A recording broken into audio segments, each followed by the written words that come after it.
Hello दोस्तों, आप सबका स्वागत है मेरे चैनल में। आज जो कहानी सुनाऊंगी उसका शीर्षक है घमंडी पेड़। भवानीपुर गांव में एक बरगद का पेड़ था। उस गांव के लोग उस पेड़ को भूतिया पेड़ कहते थे, क्योंकि रात होते ही उस पेड़ से कभी रोने की तो कभी हंसने की आवाजें आने लगती थीं। चंदन नाम का एक व्यक्ति उस पेड़ के पास से होकर गुजरा। तभी पेड़ से डरावनी आवाजें आने लगी। आवाज सुनकर वह पूरी तरह से डर गया और बीमार पड़ गया। नरेश बोला, पता है किशोर, कल शाम चंदन इस पेड़ से होकर गुजरा। डरावनी आवाजें सुनकर वह तो बीमार पड़ गया है। किशोर बोला, जब उसे पता है कि यह पेड़ भूतिया है तो क्यों ऐसी गलती दोहराता है। नरेश बोला, हाँ सही कहा। किशोर यह कहकर जब अपने घर लौटता है तो उसकी पत्नी उससे कहती है कि हमारा बेटा बहुत बुरी तरह बीमार पड़ गया है। रात का वक्त होता है और उसकी पत्नी बेटे के इलाज के लिए किशोर को डॉक्टर बुलाने के लिए कहती है। किशोर की पत्नी बोली, सुनिए जी, हमारा बेटा बुरी तरह बीमार पड़ गया है, जल्दी से डॉक्टर को बुलाना होगा। किशोर बोला, समय तो देखो, बहुत रात हो चुकी है, इतने समय कौन डॉक्टर मौजूद होगा। दवा लेने के लिए भी मुझे बहुत दूर जाना पड़ेगा। किशोर की पत्नी बोली, हाँ तो जाइए ना, अगर नहीं गए तो हमारा बेटा बहुत ही ज्यादा बीमार पड़ जाएगा। किशोर उसी वक्त आधी रात को दवा लेने के लिए निकल जाता है। वह जिस रास्ते से होकर जाता है उस रास्ते पर बहुत बड़े बड़े पेड़ गिरे होते हैं, जिसकी वजह से वह रास्ता बंद रहता है। किशोर उन पेड़ों को उठाने की कोशिश भी करता है, लेकिन उससे यह नहीं हो पाता है। फिर वह कहता है, अरे यह रास्ता तो पूरी तरह बंद है, अब मेरे लिए केवल वही भूतिया रास्ता है। हे भगवान, मेरी रक्षा करना। किशोर अपने पांव उसी भूतिया रास्ते की ओर मोड़ लेता है और चलना शुरू कर देता है। जैसे ही वह भूतिया पेड़ के पास से होकर गुजरता है, वैसे ही पेड़ के रोने की आवाजें आने लगती हैं। किशोर पूरी तरह डर जाता है और भागते हुए वहां से निकलता है। कुछ समय बाद किशोर दवा लेकर वापस लौटता है। हे भगवान, बस इस बार मुझे बचा ले, दोबारा मैं इस रास्ते पर कभी कदम नहीं रखूंगा। जय हनुमान ज्ञान गुण सागर, जय कपीश तिहु लोक उजागर। तभी पेड़ से आवाज आना शुरू हो जाती है, बचाओ बचाओ, कोई मुझे बचाओ। आवाज सुनकर किशोर कांपने लगता है और वहां से भागने लगता है। घर आकर जब उसकी पत्नी उसे हाँफते हुए देखती है तो पूछती है, क्या हुआ जी, इस तरह क्यों हाँफ रहे हो। अरे आज तो मैं बाल बाल बच गया। पत्नी बोली, क्यों, ऐसा क्यों बोल रहे हो। तब किशोर ने बोला, अरे वो भूतिया पेड़ मुझे मार डालता, लेकिन तुम उस रास्ते से गए क्यों, दूसरा रास्ता भी तो था। तब किशोर बोला, अरे उस रास्ते पर बहुत सारे पेड़ गिरे हुए थे, जिससे रास्ता पूरी तरह बंद था, इसीलिए मुझे भूतिया पेड़ वाले रास्ते से होकर जाना पड़ा। इतना कहते कहते किशोर बेहोश होकर जमीन पर गिर पड़ता है। यह देख किशोर की पत्नी बहुत डर जाती है और उसे तुरंत बिस्तर पर लिटाकर उसके माथे पर भीगा हुआ कपड़ा रख देती है।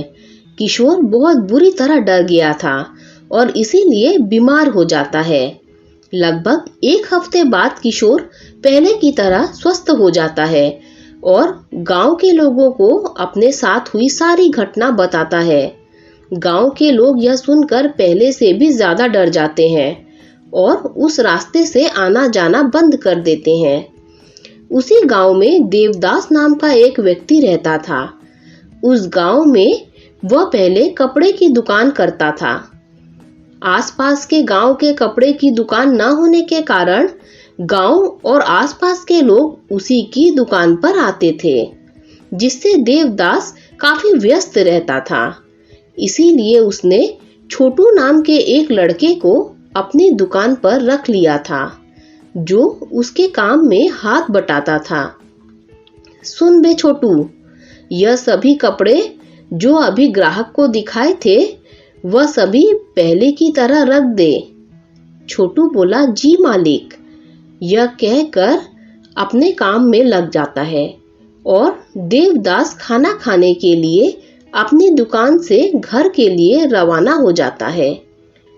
छोटू अपने मालिक के सामने कोई भी शरारत नहीं करता और काम में लगा रहता था, लेकिन मालिक के घर जाते ही वह अपने दो दोस्तों को उसी दुकान पर बुला लेता था और बातें करता रहता था। उस बीच आने वाले ग्राहकों को वह दुकान से भगा देता था और मालिक की मौजूदगी में ही आने को कहता था। जब देवदास के लौटने का समय हो जाता था तो छोटू अपने दोस्तों को घर जाने के लिए कह देता था। काफी दिनों तक ऐसे ही चलता रहा। एक दिन देवदास दुकान से घर आ रहा था, तभी उसे रास्ते में एक जान पहचान का व्यक्ति मिलता है। देवदास उससे कहता है, क्यों भाई, आजकल दिखाई नहीं देते हो और ना ही खरीदारी के लिए दुकान पर आते हो, क्या हुआ है? तब उसने उत्तर दिया, अरे कुछ नहीं भाई, गया तो था तुम्हारी दुकान पर कुछ दिन पहले, लेकिन वह छोटू कुछ लड़कों के साथ दुकान पर बैठा था और उसने कहा कि जब मालिक हो तभी दुकान पर आना, उनकी मौजूदगी में ही कपड़े बेचे जाएंगे। यह सुनकर मैं लौट आया।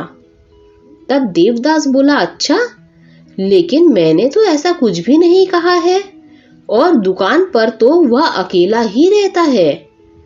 अच्छा ठीक है, मैं चलता हूँ। अगले दिन देवदास दुकान से घर खाने के लिए आता है और जल्दी जल्दी खाना पीना करके तुरंत दुकान के लिए लौट जाता है। जैसे ही वह दुकान पर पहुंचता है, उसे छोटू और उसके दोस्त हंसी मजाक करते हुए दिखाई देते हैं। वह छोटू को डांटते हुए कहता है, क्यों बे छोटू, यह दुकान है या धर्मशाला? दोस्तों से बातें करनी है तो घर जाकर करना, निकलो मेरी दुकान से और कल से काम पर भी मत आना। छोटू देवदास की डांट फटकार सुनकर बहुत गुस्सा हो जाता है, क्योंकि उसे उसके दोस्तों के सामने डांटा गया था। दुकान से बाहर निकलकर छोटू अपने दोस्तों से कहता है, मालिक ने ये ठीक नहीं किया, अब मुझे इन्हें सबक सिखाना ही होगा। सबक? कैसा सबक? छोटू के दोस्तों ने कहा। छोटू कहता है, क्यों ना रात को मालिक को उस भूतिया पेड़ से जाकर बांध दिया जाए, फिर जो भी होगा उससे मालिक की अकल ठिकाने आ जाएगी। देवदास जब रात को दुकान बंद करके घर लौट रहा था तो पीछे से छोटू ने उसके आंखों पर पट्टी बांध दी, जिससे देवदास को कुछ भी दिखाई नहीं दे रहा था। छोटू और उसके दोस्तों ने मिलकर देवदास को उस पेड़ से जाकर बांध दिया और पीछे से उसके आंखों की पट्टी खोल दी और वहां से बिना आवाज की भाग गए। देवदास को यह पता भी नहीं था कि उसके साथ यह सब किसने किया है, लेकिन जब उसे पता चला कि वह भूतिया पेड़ से ही बंधा हुआ है तो वह डरने लगा, लेकिन किसी तरह वह हिम्मत बनाकर अपने हाथ आगे पीछे करता रहा, जिससे कुछ ही टाइम में उसके हाथ की रस्सी ढीली हो गई और उसके हाथ खुल गए। हाथों को इधर उधर करते समय पेड़ से बंधा एक लाल धागा भी खुल गया। देवदास सारी रस्सियों को खोलकर घर के लिए भागने ही वाला था कि तभी अचानक सामने से एक तेज रोशनी हुई और उसमें से एक नन्ही परी निकलकर बाहर आई। देवदास यह देखकर हैरान हो जाता है और पूछता है, तुम कौन? नन्ही परी जवाब देती है, मैं एक परी हूँ और यह पेड़ कोई साधारण पेड़ नहीं है, बल्कि एक जादुई पेड़ है। इस पेड़ की रक्षा के लिए मुझे एक दानव से लड़ना पड़ा, लेकिन उस दानव ने धोखे से मुझे इस पेड़ में कैद कर दिया। मुझे नहीं पता, लेकिन मैंने तो केवल अपने हाथों की रस्सी खोला है। शायद रस्सी खोलते समय लाल धागा भी खुल गया होगा। हाँ, लाल धागे से ही उसने मुझे इस पेड़ के अंदर कैद किया था, लेकिन अब मैं आजाद हूँ। यह कहकर नन्ही परी गायब हो जाती है और तभी जादुई पेड़ बोलने लगता है, आज तुमने नन्ही परी को आजाद नहीं किया, बल्कि मेरी शक्तियों को भी दोबारा जिंदा किया है। बोलो, तुम्हें क्या चाहिए? तब सेठ ने बोला, मुझे कुछ नहीं चाहिए, बस मैं इतना जानना चाहता हूँ कि यह सब मेरे साथ किसने किया है। जादुई पेड़ कहता है, अच्छा ठीक है, अब तुम घर जाओ। सुबह होते ही जिस किसी ने भी तुम्हें सताया है वह इस पेड़ से उल्टा लटका हुआ मिलेगा।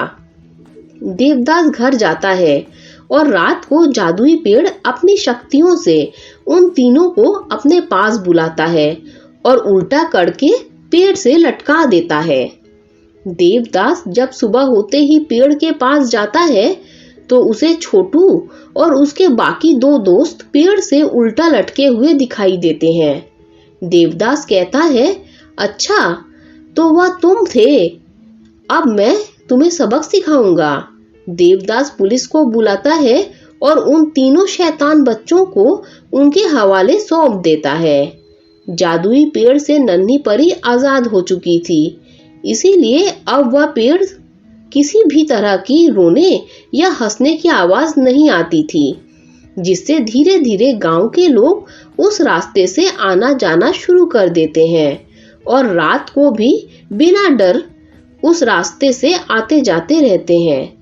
जादुई पेड़ अब उस गांव वालों लोगों की मदद करने लगता है। गांव के लोग अपनी समस्या लेकर उस पेड़ के पास जाते और पेड़ उनकी समस्याओं को हल कर देता था। दोस्तों, अगर आपको ये जादुई कहानी अच्छी लगी हो तो लाइक कर दीजिए, मेरे चैनल को सब्सक्राइब कर दीजिए। Thanks for watching this video.